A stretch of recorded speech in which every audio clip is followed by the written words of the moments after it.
vit dans un endroit qui est hyper safe, qu'il n'est jamais rien arrivé de mal dans sa résidence, etc. Et du coup, elle fait des trucs qu'elle se permettrait plus de faire aujourd'hui. Alors c'est pas du tout des trucs de ouf, hein, c'est juste sortir ou rentrer tard quand il fait nuit, seule. Mais cette année-là, il y a 3 trucs bizarres qui lui sont arrivés. Et le dernier de ces 3 trucs a radicalement changé son comportement. Un soir, Coralie, elle sort assez tard des cours, il est aux alentours de 22h. Elle prend le bus, elle descend à l'arrêt de bus le plus proche de chez elle. Elle a étudié toute la journée, il est tard, elle est clairement fatiguée et pas très attentive à ce qui se passe autour d'elle. Mais en se dirigeant vers son immeuble, elle remarque quand même qu'elle vient de passer à côté d'une personne accroupie dans le noir.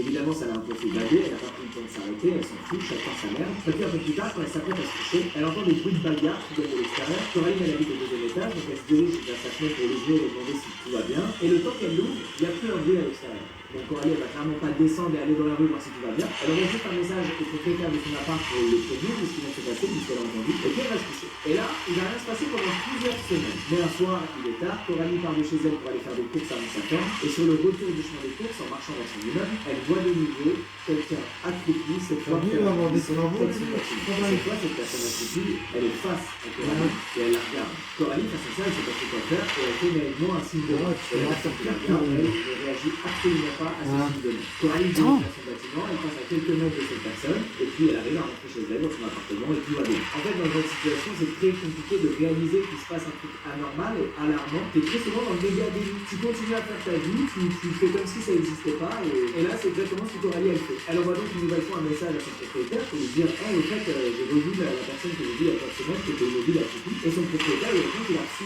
plusieurs messages d'autres locataires qui lui ont signalé la même chose. À partir de là, 3 mois passent sans qu'elle retourne sur cette personne. Jusqu'au 3e incident qui, cette fois, n'a pas laissé Coralie indifférente. Ce soir-là, Coralie est chez elle avec son maître et ils viennent de s'embrouiller. Son maître est saoulé, il décide de rentrer chez lui et Coralie se voit mal le laisser rentrer chez lui seul. Comme il habite pas très loin, il décide de le raccompagner chez lui à pied. Et sur le chemin du retour, quand Coralie est seule, elle tombe une nouvelle fois sur cette fameuse silhouette.